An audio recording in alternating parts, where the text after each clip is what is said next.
On 26th of March 1883, in the new Vanderbilt mansion at 1660 Fifth Avenue, New York, the mirrors in the ballroom vibrated faintly with the sound of 1,000 silk skirts.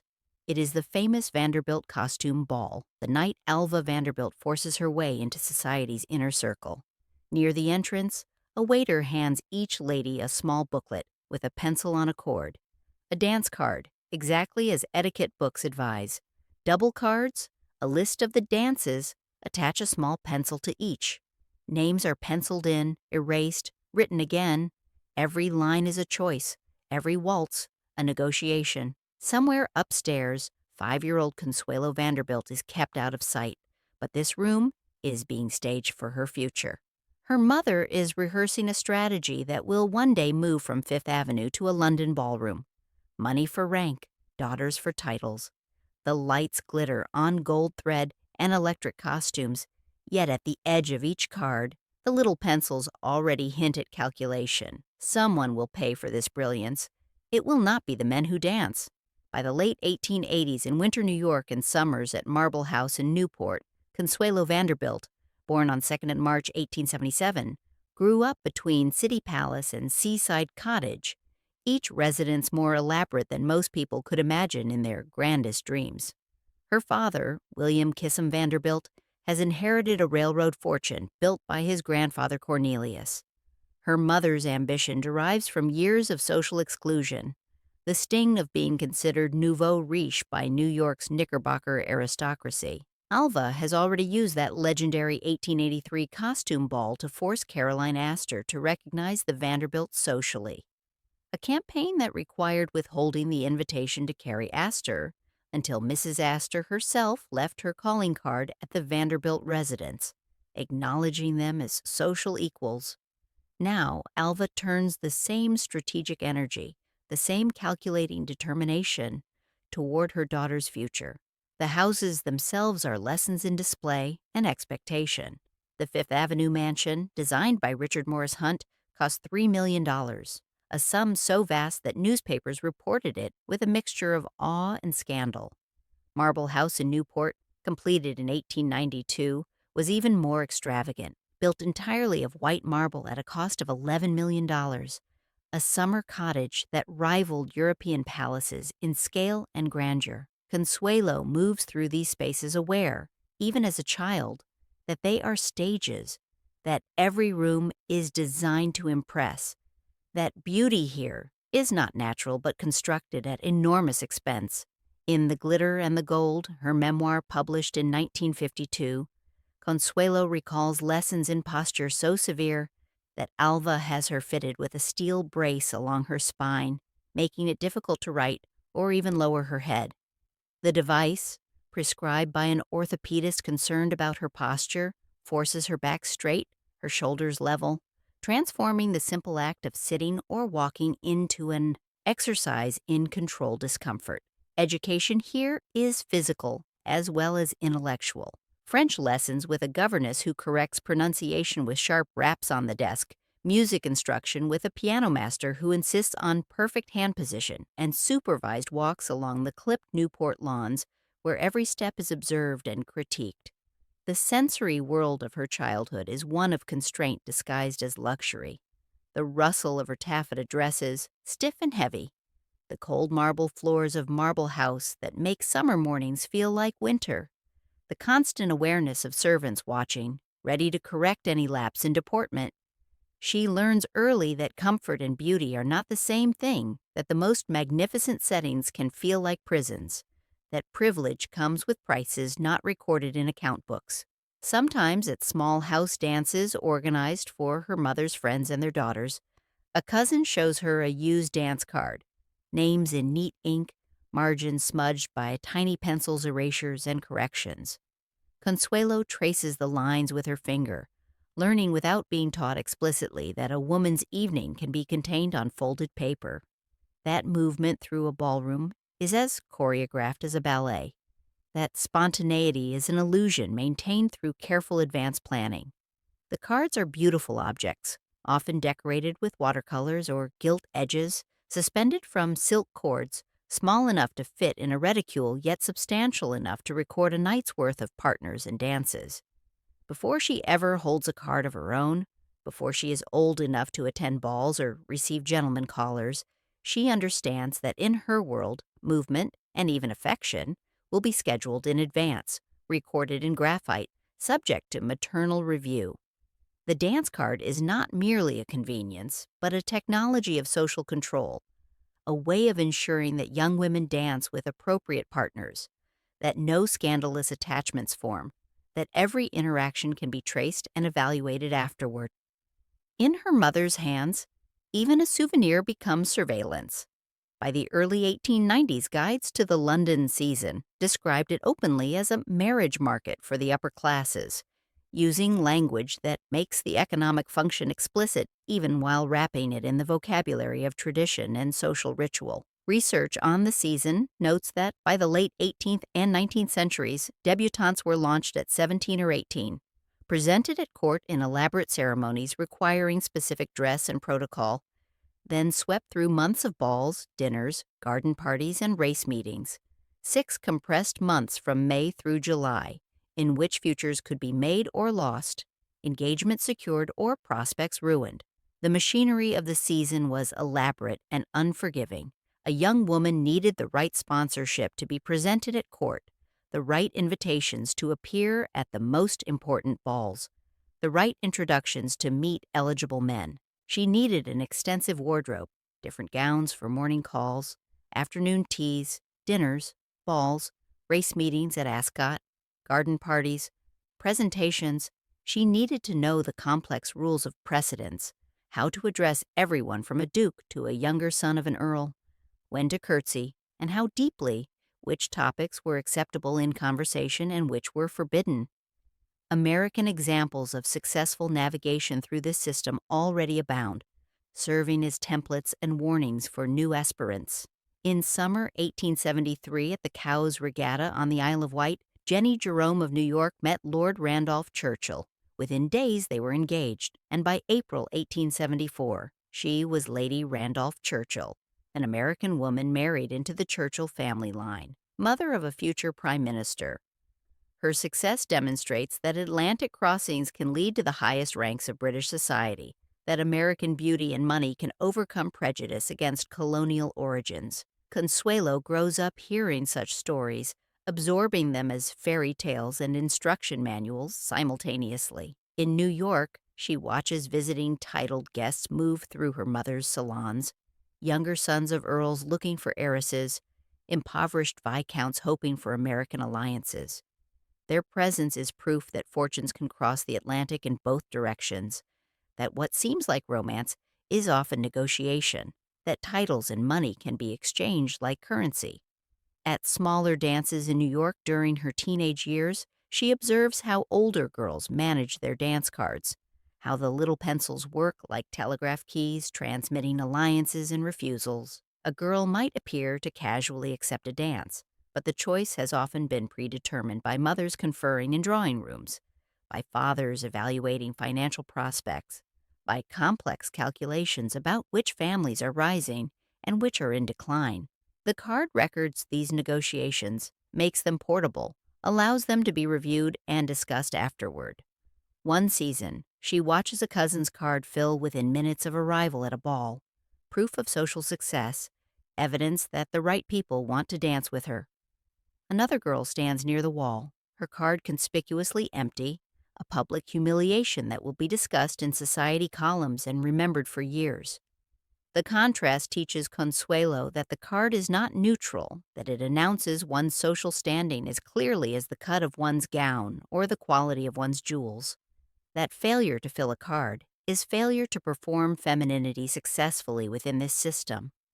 Long before she reaches London herself, before she makes her own debut in the British marriage market, the season exists in her imagination as a kind of architecture, corridors of obligation built out of invitations, titles in ink. She understands that it is both opportunity and trap, that American girls can become duchesses, but only by submitting to British social rules, that the transformation requires not just money but the willingness to be transformed, shaped, made over into something that will fit into British drawing rooms and country houses. By 1894 in New York, the term dollar princess was circulating widely to describe wealthy American women who marry impoverished European aristocrats, dollar duchesses in British gossip columns, American invaders in more hostile commentary. Studies based on Elizabeth Kehoe's Fortune's Daughters and other research calculate that between 1870 and 1914, some 454 American women married European nobles, bringing an estimated $220 million in dowries across the Atlantic. At one point, more than a third of the House of Lords is married to American heiresses, transforming both British aristocracy and American society in ways that then are still being negotiated and debated.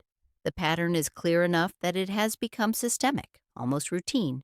Impoverished British aristocrats, burdened by agricultural depression, death duties, and expensive lifestyles they can no longer afford, actively seek American heiresses. American millionaires, possessing vast fortunes but lacking social prestige, actively offer their daughters. Intermediaries, including American-born women who have successfully married into European aristocracy, facilitate introductions, organize meetings, broker negotiations. What might look like romance from the outside is often careful arrangement from the inside. Consuelo's circle already includes such figures, women who serve as both inspiration and warning. Her godmother, Consuelo Iznaga, married the future Duke of Manchester in 1876, becoming one of the first American duchesses and demonstrating that such marriages were possible. The Leader family of Chicago saw Mary Victoria Lader wed George Curzon in April 1895 at St. John's Episcopal Church in Washington, D.C., bringing department store money into the British establishment and eventually to the Viceregal Lodge in India when Curzon became viceroy. These precedents are discussed in Alva's drawing rooms with the analytical precision of investment strategy. Marriage settlements are compared, dowries evaluated, outcomes assessed.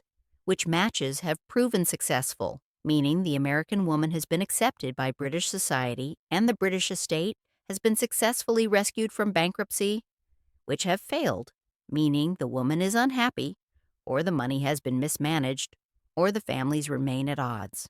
The conversations sound like discussions of stocks and bonds, with human lives as the commodities being traded.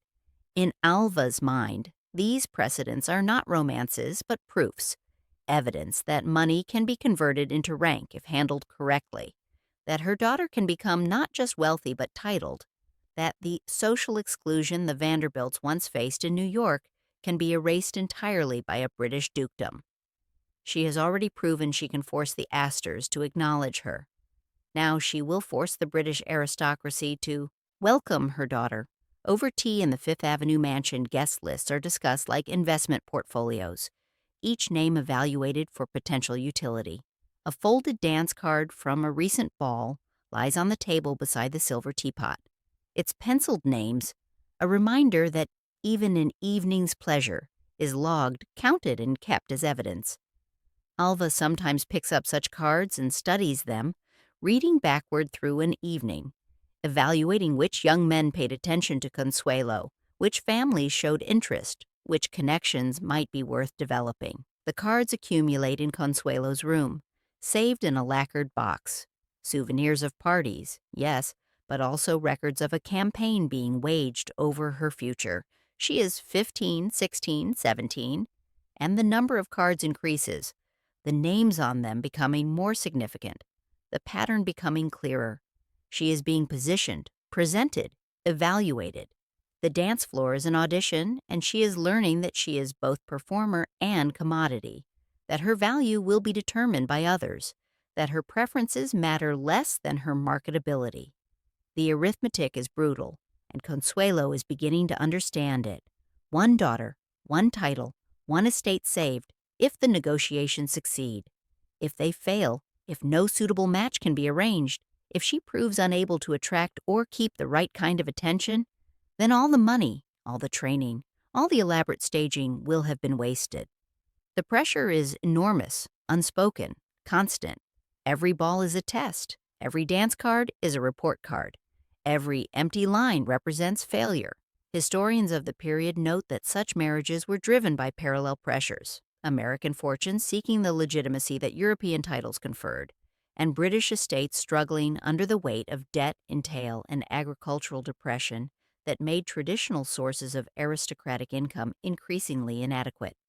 Etiquette manuals and court guides, from Florence Hartley's Ladies' Book of Etiquette to detailed instructions for presentations at the Court of St. James's, translated these economic realities into rules about the length of court trains, the number of feathers required in one's headdress, and the proper use of dance cards to regulate social interaction. The language employed was always decorous, emphasizing tradition, taste, and proper form. The stakes, however, were not financial survival for British families, social ascension for American ones, and for the young women themselves, futures determined by negotiations in which they were both prize and pawn. The dance card, that small object of paper and ribbon, became one of the central technologies through which these negotiations were conducted and recorded. In 1892, in the Vanderbilt houses in New York and Newport, Consuelo was 15 and already deep in training for a role she had not chosen, toward a future that was being designed without consulting her preferences.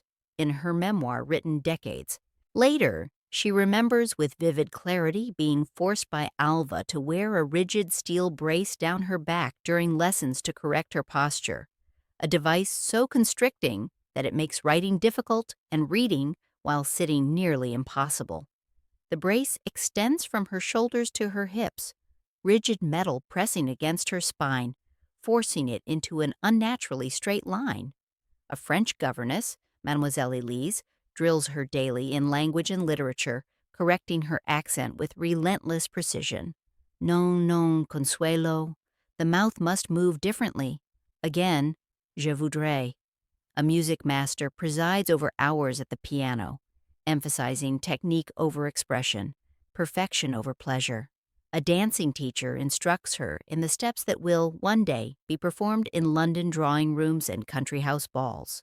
The waltz, the polka, the quadrille, each with its own rhythm and requirements. The rooms of her training smell of beeswax polish and coal smoke from the fireplaces that heat these vast spaces imperfectly. Outside the tall windows, carriage wheels grind over Fifth Avenue's cobblestones. The sound of New York's ceaseless commerce a reminder of where the Vanderbilt fortune originates and what it can purchase. But Consuelo is being taught that money alone is insufficient, that performance matters, that she must embody grace and culture as well as possess wealth.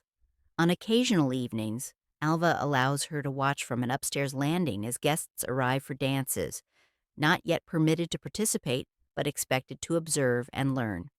At the ballroom door, a liveried servant hands each lady a dance card with its small pencil swinging from a silk cord. Consuelo studies how older girls hold the booklets, lightly, elegantly, but with an air of entitlement, as if the right names will naturally appear in the spaces provided, as if desirability is something they possess rather than something they must perform.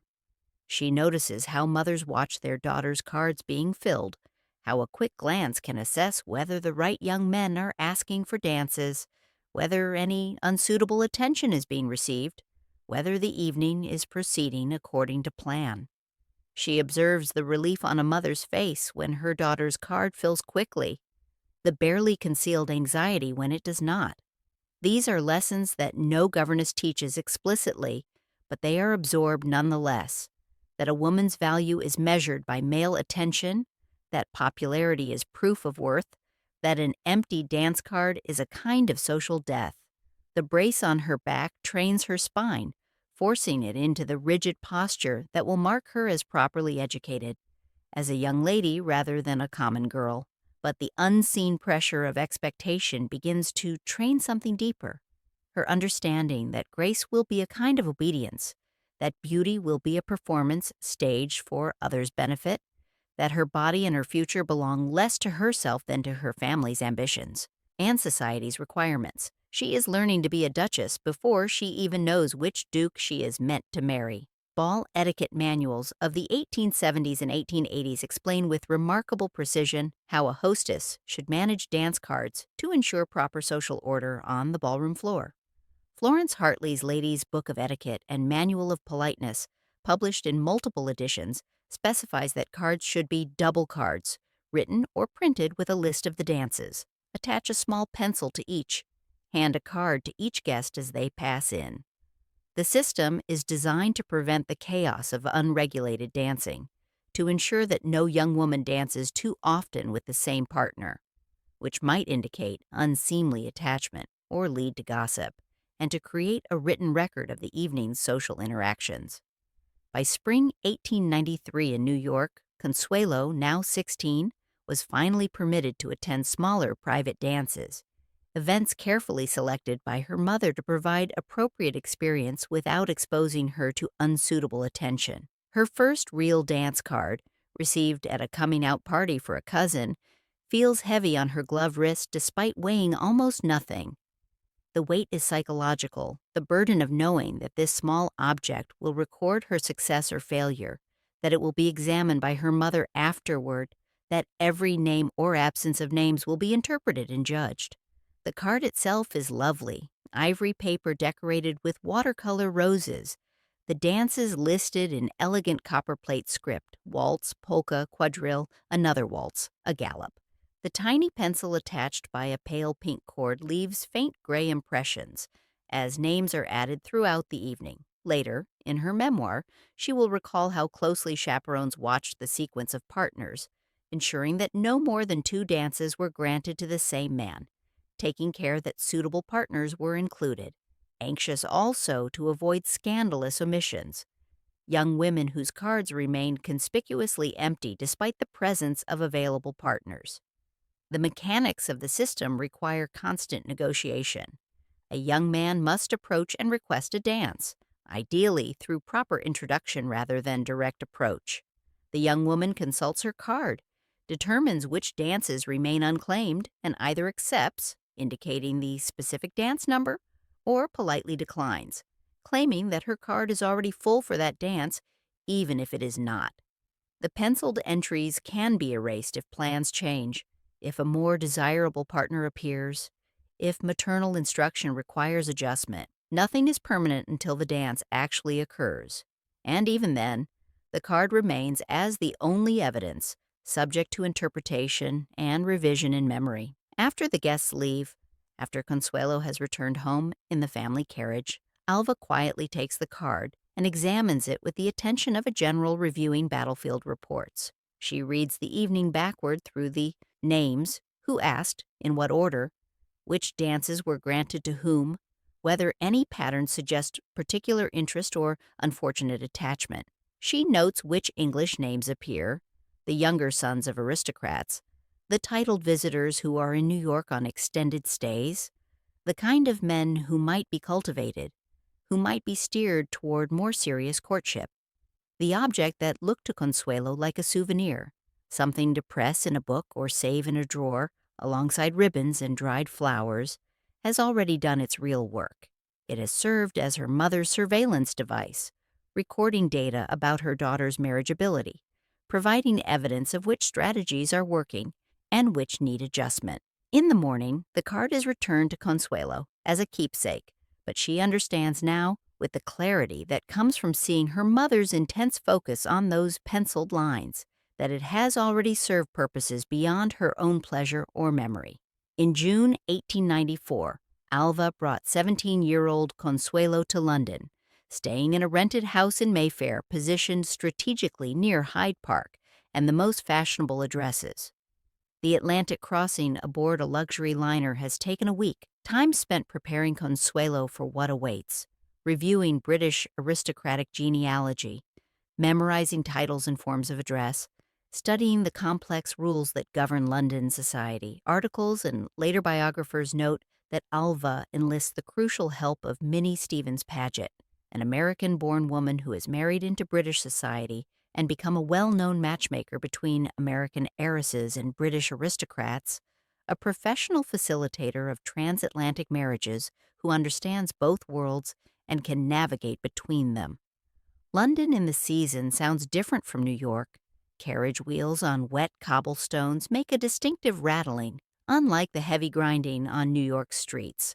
The clatter of hansom cabs along Park Lane creates a rhythm particular to this city. The softer murmur of voices in drawing rooms, hung with ancestral portraits, carries accents that Consuelo must learn to parse. Distinctions between upper-class speech and middle-class pronunciation that mark one's origins with the first sentence. Even the quality of light is different. Softer, grayer, filtered through the coal smoke that hangs over the city, making afternoons feel like twilight even in summer.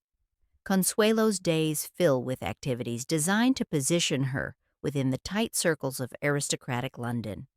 Fittings with dressmakers who create gowns suitable for presentation at court, paying calls on established hostesses who can provide crucial invitations, lessons in English conventions that differ from American ones, how to curtsy before a duchess, less deep than for royalty but still distinct, how to address a marquis's mother using her title rather than Mrs., how to show interest in a gentleman's conversation without appearing eager or forward, which topics are acceptable and which are absolutely forbidden. At her first London dances, held in townhouses far grander than anything in New York, with ballrooms that open onto gardens lit by thousands of lanterns, the names on her dance card change in ways that carry enormous significance.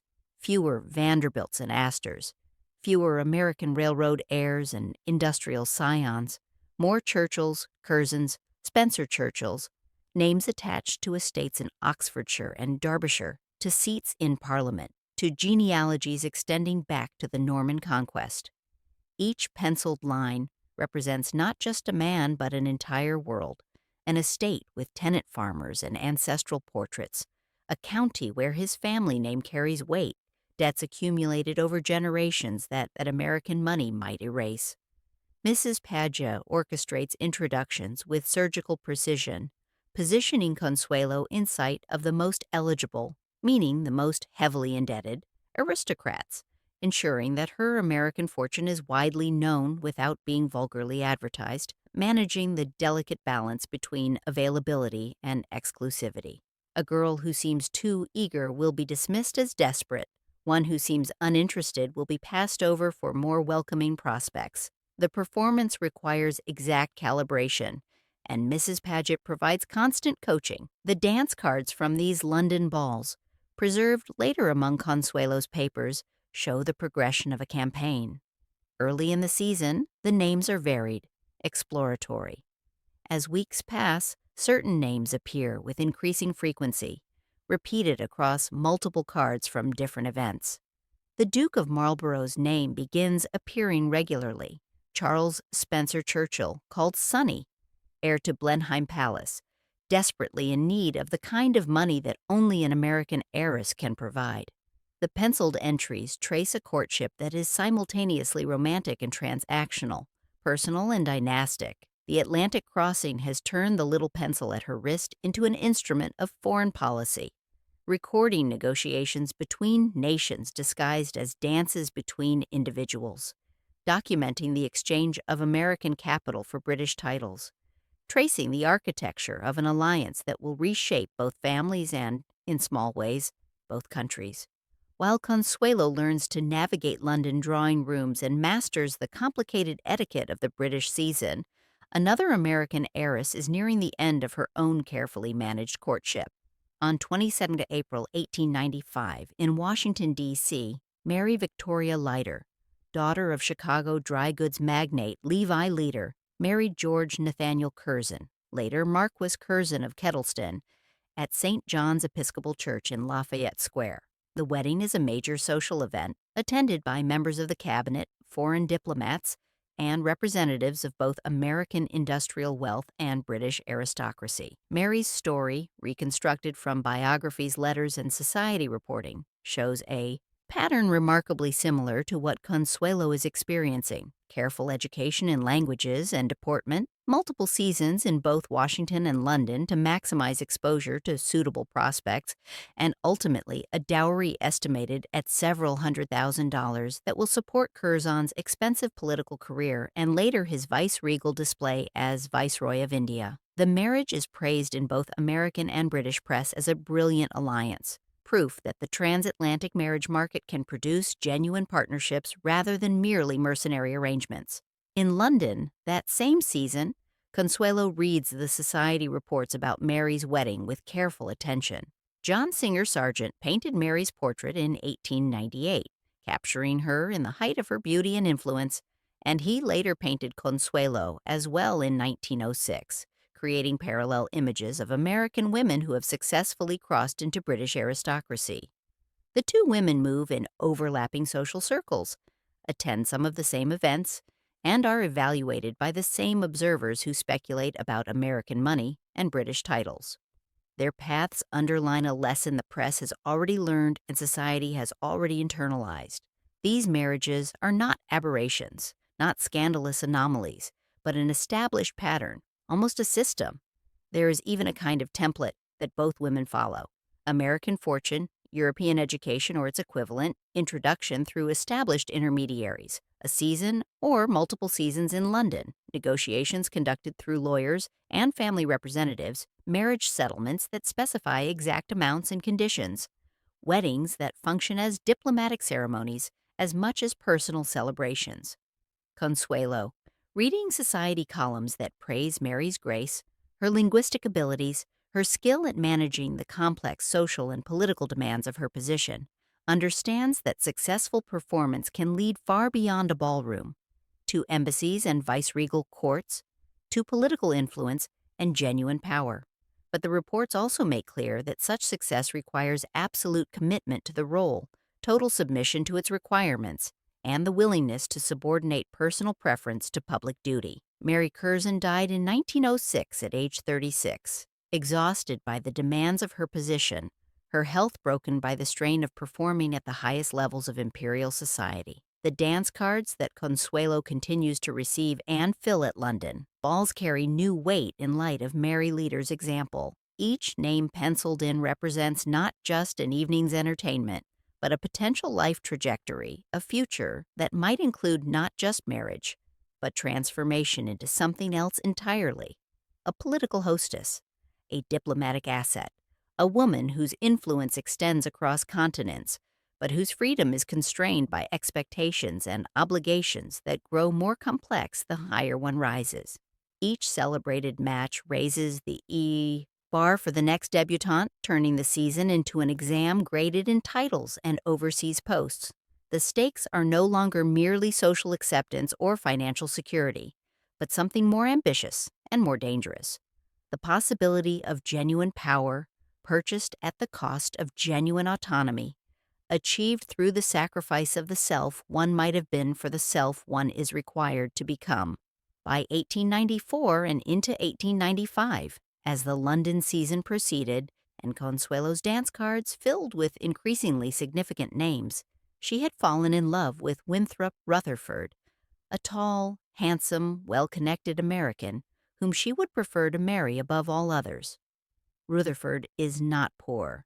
His family is respected, his prospects are good, but he is also not a duke, not titled, not the kind of match that will satisfy Alva's ambitions for her daughter. Modern summaries of the glitter and the gold and recent scholarly and popular features on Consuelo's life confirm that she fought for her right to choose her own husband, that she resisted Alva's plans with every resource available to her, but that ultimately Alva's will proved stronger. The confrontation between mother and daughter occurs in stages, escalating from argument to ultimatum to what Consuelo will later describe as imprisonment and coercion. Alva uses every weapon in her considerable arsenal: illness, claiming that Consuelo's resistance is killing her; emotional blackmail, suggesting that refusal to marry the Duke represents betrayal of family; social pressure, pointing out that the engagement has already been announced in some circles, that withdrawal would create scandal; and ultimately physical constraint. Some accounts emphasize that Consuelo was locked in her room, forbidden to communicate with Rutherford, kept under guard until she agreed to accept Charles Spencer Churchill, 9th Duke of Marlborough, as her future husband. Other versions stress psychological rather than physical coercion, suggesting that Alva's emotional manipulation was sufficient to break Consuelo's resistance. The truth likely combines both elements. In an era when daughters had few legal rights, when money and property were controlled by fathers and husbands, when a young woman's ability to resist parental authority was severely limited. Alva's power over Consuelo was nearly absolute, and Alva, who had spent years planning this match, who had invested enormous resources in positioning Consuelo for exactly this outcome, was not going to accept defeat from a romantic attachment to an untitled American. The Duke, for his part, needs Consuelo's money desperately. Blenheim Palace, the vast estate granted to his ancestor John Churchill, 1st Duke of Marlborough, after his victory at the Battle of Blenheim in 1704, is falling into disrepair. The agricultural depression of the 1880s and 1890s has devastated the income from the estate's tenant farms. Maintenance costs for the enormous house, hundreds of rooms, acres of roof, elaborate gardens, and grounds, far exceed the diminished revenues. The Duke is drowning in debt, facing the real possibility that he will be the Marlborough who loses Blenheim, who fails to pass the estate intact to the next generation. An American heiress represents salvation, and the fact that the heiress herself is unwilling is, from his perspective and from the perspective of both families' lawyers, largely irrelevant. On the night she finally yields, after weeks or perhaps months of resistance, a London dance ends with Consuelo sitting alone in her room at the rented Mayfair house, looking at that evening's now useless dance card.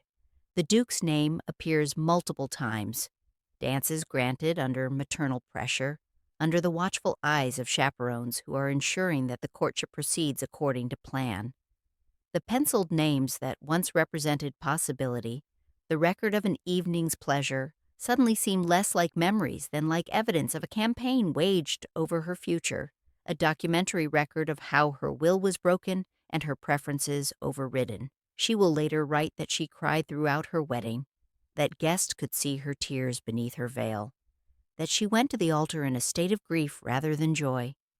But on this night, looking at the dance card, she realizes something perhaps even more devastating, that the card has been full for months with the Duke's name, that her social calendar has been orchestrated to throw them together, that even while she thought she was fighting for her autonomy, the mechanisms of her defeat were already in motion.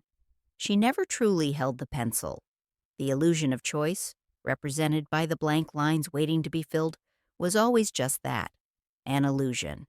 Negotiations between the Vanderbilt and Marlborough families culminated through the summer and fall of 1895, conducted by lawyers representing both sides with the precision of international treaty negotiations. Contemporary reporting in both American and British newspapers, and later research by historians examining the marriage settlement documents, agree on the essential terms. Consuelo brings an immediate settlement of $2.5 million in railroad stock, Beach Creek Railway bonds that generate reliable income, and this capital is settled on her with an annual income of $100,000 for her personal use, an enormous sum that ensures she will never be financially dependent on her husband despite the inequalities of British law regarding married women's property. The Duke, for his part, offers what aristocracy has always offered in such exchanges: a title of the highest rank, Duke being the highest non-royal title in the British peerage, precedence at court. As a duchess, she will rank above almost all other noblewomen, and the preservation of Blenheim Palace, one of England's greatest houses, which her dowry will help rescue from bankruptcy and decay. The arrangement is explicitly transactional, the terms negotiated with the same attention to detail that would govern a major business merger, because that is essentially what this marriage represents: the merger of Vanderbilt capital and Marlborough lineage. Consuelo will later recall in her memoir that, on their honeymoon, traveling through Europe in railway cars and staying in grand hotels, the Duke admitted to her that he had married her to save Blenheim. The sentence distills the bargain with brutal honesty. Her money in exchange for his estate, her fortune poured into maintaining a vast Baroque palace and the lifestyle it requires, while he provides her with a title and a position in society that American money alone could never purchase. It is not a confession of love, but an acknowledgement of economic necessity, and it colors everything that follows. In Alva's study in New York, where the final details are negotiated before the wedding, the language is that of contracts and settlements, annual incomes and capital transfers, provisions for children and widowhood, specifications about which properties Consuelo will have access to, and under what conditions. The lawyers speak in precise legal terminology, reducing romance to percentages and remaining interests love to clauses about termination and survival. But in the public imagination, carefully managed by both families and amplified by a press hungry for fairy tale narratives, the marriage remains a love match, a romantic alliance between American beauty and British aristocracy. The dance cards from that final season before the wedding, kept as souvenirs by Consuelo and later preserved among her papers, show the Duke's name appearing with increasing frequency, the pattern of dances mirroring the closing of financial terms in a way that would be visible only in retrospect, only to someone understanding that the social and the economic were always intertwined, that the waltz and the contract were always part of the same negotiation. What had begun years earlier as penciled engagements beside waltzes, names written in graphite on pretty cards, seemingly ephemeral social records, ends now as signatures on vellum, binding an estate and a young woman together in an arrangement that will last, officially, until 1920, and in its effects for the rest of her life. The transformation from dance card to marriage settlement is seamless because they were always part of the same system, the same machinery for arranging elite alliances and managing the transfer of wealth and status across generations and across oceans. On the 6th November 1895, St. Thomas Church on Fifth Avenue at 53rd Street in New York was besieged by crowds eager to witness what newspapers were already calling the wedding of the century. Police struggled to control the masses pressing against barriers, hoping for a glimpse of the American heiress about to become a British duchess. Inside the Episcopal Church, 2,000 invited guests fill every pew, representing the highest levels of both American and British society, Vanderbilts and Astors, Churchills and other British nobility, politicians, industrialists, society leaders who have traveled from across the country and across the Atlantic for this event. Reports from multiple newspapers note that Consuelo arrives late, whether by accident or design is debated, and that she appears to have been crying beneath her veil, her face pale, her composure fragile. Her memoir and later commentary by biographers confirm what the newspaper accounts could only hint at. She went to the altar under intense maternal pressure, in a state of emotional devastation rather than bridal joy, fulfilling a contract rather than celebrating a choice. The public witnesses a fairy tale. The private reality is coercion. She wears a gown of cream satin designed by Worth of Paris, the most fashionable couturier of the era, with a train so long that it requires multiple attendants to manage. The gown is encrusted with pearls and embroidered with silver thread, a creation that reportedly cost thousands of dollars and required weeks of work by skilled seamstresses. Her veil is held by a diamond tiara, and she carries an enormous bouquet of orchids sent from the hothouses at Blenheim Palace, flowers from the estate her dowry will help rescue, a gift from the house that will become her prison, beauty cultivated at great expense and delivered across an ocean to serve as a prop in this performance. Inside St. Thomas, the air is thick with the scent of thousands of additional flowers, roses, lilies, orchids, arranged in massive displays along the aisles and around the altar. Candle flames from hundreds of candles flicker against marble columns and stained glass windows, creating an atmosphere of solemn beauty designed to overwhelm and inspire. The organ plays processional music that echoes in the church's vaulted spaces. Somewhere among the 2,000 guests are women who have filled dance cards for decades, who have navigated the marriage market successfully or unsuccessfully, who now watch an 18-year-old American girl become a duchess and wonder what price she will ultimately pay for this elevation. The ceremony follows the Episcopal liturgy, the familiar words taking on new weight in this context. Wilt thou have this man to be thy wedded husband, to live together after God's ordinance in the holy estate of matrimony? The question requires a public answer, and Consuelo provides it, her voice barely audible to those more than a few rows away. I will. two words that seal a legal contract, transfer millions of dollars, link two families, and condemn her to decades in a marriage she does not want. When Consuelo signs the marriage register after the ceremony, the familiar gesture, pen in hand, name written on a line provided, echoes every dance card she has ever completed, every social form she has learned to fill out correctly. She has been practicing this signature for years without knowing it, learning to write her name in spaces designated by others, recording her compliance with systems she did not design and cannot control. This time, however, there will be no erasures, no second chances, no opportunity to change what has been written. Marriage in 1895 is essentially irrevocable, divorce being scandalous and difficult to obtain, particularly for those in the highest ranks of society. Outside St. Thomas Church, the crowds cheer as the new Duke and Duchess of Marlborough emerge, a fairy tale couple to the public eye. Newspapers will publish rapturous accounts of the wedding, describing it as the social event of the decade, perhaps of the generation. The merger of Vanderbilt money and Marlborough title is presented as romantic triumph, American energy revitalizing British tradition, love conquering the barriers of the Atlantic. On paper, visible to lawyers and accountants, if not to the cheering crowds, the alliance is indeed perfect. Massive capital transfer in exchange for highest ranked title, financial security for the Duke in exchange for social elevation for the Vanderbilts, Blenheim saved and Consuelo transformed into a duchess. But in her private thoughts, inaccessible to newspaper reporters or to the crowds, or even fully to herself in this moment of overwhelming pressure and performance, the ink on the marriage register feels irrevocable in a way that the penciled names on dance cards never were. The dance cards could be erased, could be lost, could be forgotten. Marriage is permanent, binding, inescapable, or so it seems in 1895, before divorce law reform, before the slow unraveling that will eventually free her. Soon after arriving in England as the new Duchess of Marlborough, Consuelo must be presented at court to Queen Victoria, a ceremony required for all women entering the highest levels of British society.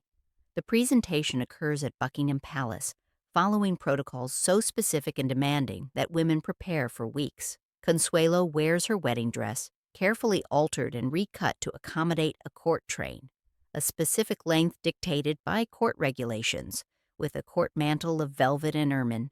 She wears a diamond belt emphasizing her tiny waist, corseted to 18 inches, the standard for fashionable women of her class, a diamond tiara borrowed from the Marlborough family jewels, and pearls in profusion, as one account summarizing her memoir recalls.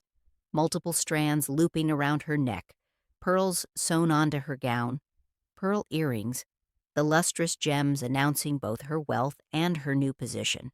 The presentation itself requires a deep curtsy performed while maintaining perfect balance despite the weight of the train, the restriction of the corset, the nervousness of being scrutinized by the elderly queen and by the assembled court. Consuelo has been practicing the movement for weeks, learning to sink down smoothly, hold the position, and rise again without wobbling or requiring assistance. It is another performance, another test, another moment where her body must execute movements dictated by social requirements rather than physical comfort. In 1897, she attended the famous Duchess of Devonshire's fancy dress ball at Devonshire House, one of the last great aristocratic balls before the Edwardian era transformed British society. In 1902, at the coronation of Edward VII and Queen Alexandra, she served among the ladies bearing the canopy over the new queen, a position of highest honor reserved for duchesses and the highest-ranking peeresses. Contemporary photographs show her in increasingly elaborate court dress, the trains growing longer, the jewels more spectacular, her posture more assured as she masters the physical performance of her new role. Over the following years, portraits and contemporary accounts reveal her transformation from an uncertain American girl into a poised British duchess who learns to use her position strategically. She becomes what one later writer will call a drawing room diplomat, someone who uses dinners, receptions, and yes, still dances to advance philanthropic causes and political allies. She's not merely decorative, but functional, deploying the social skills she was forced to learn toward purposes she increasingly chooses herself. The dance card has changed function in her hands. As a duchess, she no longer counts partners for her own dances. She's married, and married women of her rank dance less frequently, with more restricted partners. Instead, she scans guest lists with the same attention her mother once applied to her dance cards, ensuring that the right politicians sit near each other at dinners, that difficult relatives are tactfully separated, that useful alliances form through seemingly casual conversation. She still makes small notes in pencil on paper, but now the scribbles shape policy discussions as well as social events, influence political appointments as well as romantic attachments. Her involvement in philanthropy increases. Housing reform, support for the arts, various charitable causes that allow her to exercise influence beyond the purely social. She establishes hospitals, endows educational programs, uses her wealth and position to accomplish things that, had she remained merely Consuelo Vanderbilt of New York, would have been beyond her reach. The role she was forced into provides power she would not otherwise have possessed, even as it denies her the freedom to choose her own intimate life. The skills drilled into her for marriage, the posture, the languages, the ability to make conversation with anyone, the capacity to manage complex social situations, the discipline to perform grace under pressure, begin quietly to serve her own agenda rather than merely her husband's or her family's. She is learning to operate within the constraints of her position, to find agency despite limitation, to use the tools of aristocratic femininity toward purposes that matter to her rather than purposes imposed by others. It is not freedom, exactly. She is still trapped in a marriage she did not want, still constrained by expectations and protocols, still performing a role she would never have chosen. But within that performance, she begins to find room for choice, for influence, for the exercise of will that, while operating within systemic constraints, is nonetheless real. The girl who was forced to the altar begins to become a woman who shapes outcomes, who affects lives, who matters beyond her decorative function. The transformation is incomplete, compromised, bought at terrible personal cost, but it is nonetheless real. By 1906, after 11 years of marriage, Consuelo and the Duke separated, a scandal in aristocratic British society where maintaining appearances usually takes precedence over personal happiness. The separation is not yet divorce, which remains difficult to obtain and socially devastating, but it represents Consuelo's first major assertion of autonomy, her refusal to continue performing a role that has become unbearable. The Duke has been having an affair with Gladys Deacon, an American woman who will eventually become his second wife. Consuelo has produced 2 sons, the required heir and spare, ensuring the Marlborough succession, fulfilling the primary dynastic purpose of the marriage. Having met these obligations, she now claims the right to her own life. In 1920, after changes in British divorce law made dissolution of marriage somewhat more accessible, the marriage was officially dissolved. Later, in 1926, the Catholic Church annuls the marriage on the grounds of coercion, a rare ruling that requires extensive testimony and evidence, but which Consuelo is able to provide, given the well-documented nature of her mother's forcing her to the altar. The annulment is both vindication and erasure. It officially declares that the marriage was never valid, that Consuelo was never truly the Duke's wife in the eyes of the Church, that the years she spent at Blenheim were built on a foundation of coercion rather than consent. She eventually marries Jacques Balsan, a French industrialist and aviator, in 1921, a love match this time, a choice she makes freely at age 44. The marriage is happy by all accounts, and she builds a life in France that combines continued social prominence with active engagement in social reform and, during World War I, extensive relief work. She establishes hospitals for French soldiers, organizes aid for refugees, uses her wealth and connections to address suffering in ways that would have been impossible for her as a young woman under her mother's control. In interviews and in her memoir, published when she is in her 70s, she reflects on the evolution of her thinking, describing what she calls an age of feminism, not so much feminism as humanism, signaling an intellectual shift from passive grace to active advocacy, from acceptance of gender constraints to questioning of them. She does not quite repudiate her earlier life. She acknowledges that being a duchess gave her access to resources and influence she would not otherwise have had, but she makes clear that the cost was enormous, that what appeared from outside as fairy tale romance was from inside experienced as imprisonment.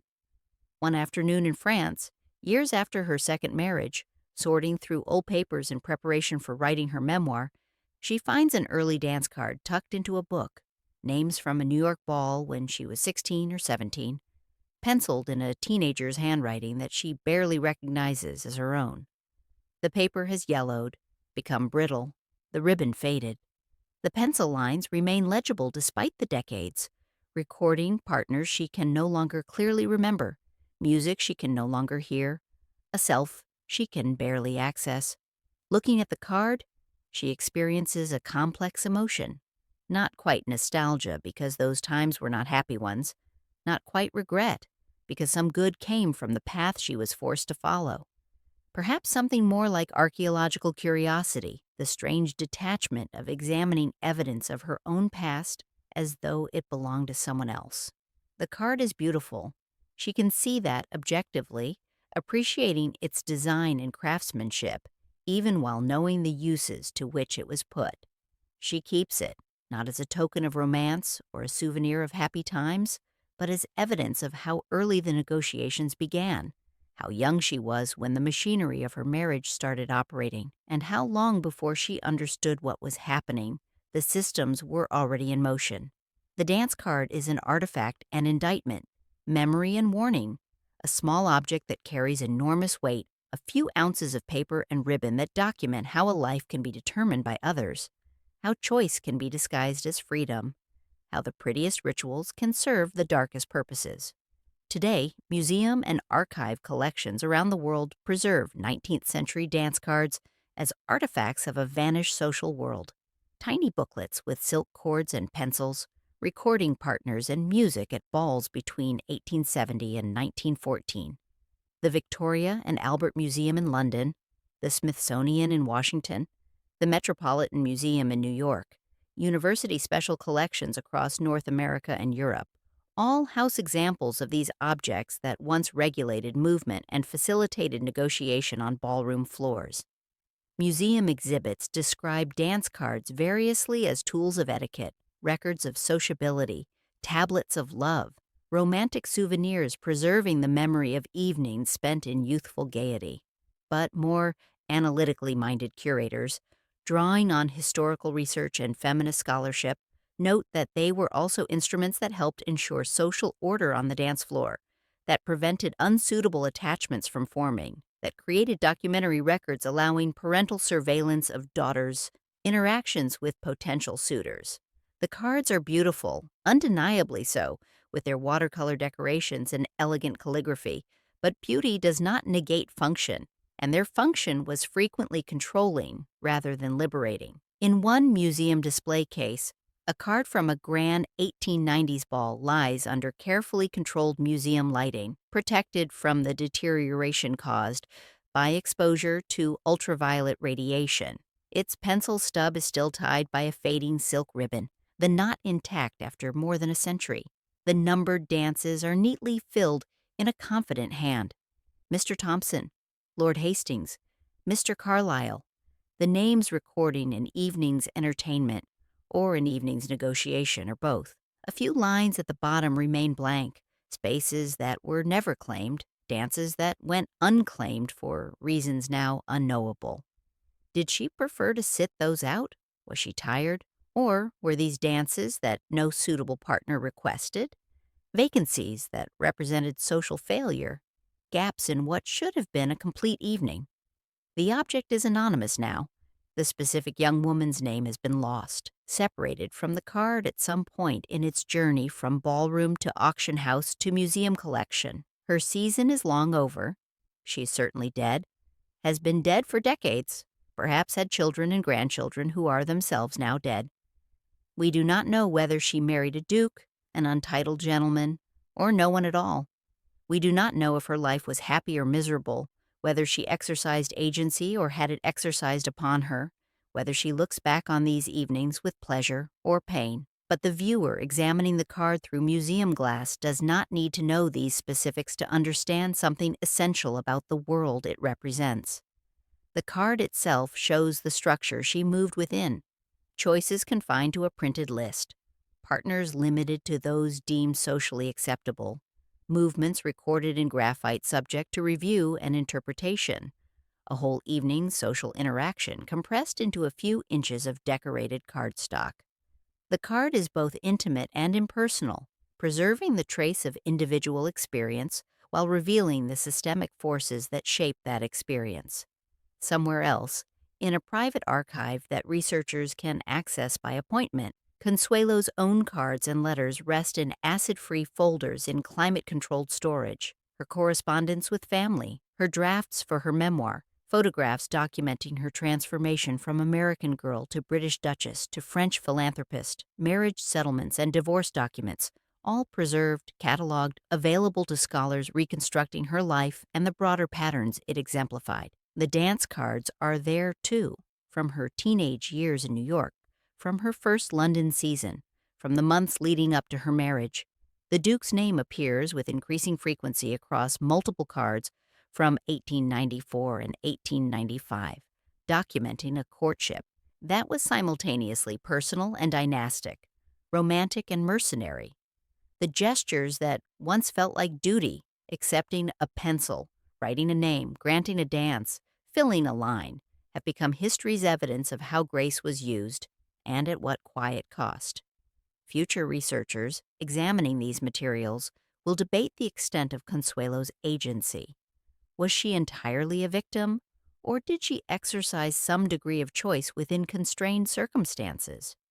Did her later philanthropic work redeem the coercion of her early marriage, or does it simply demonstrate that people can find meaning even in situations they did not choose?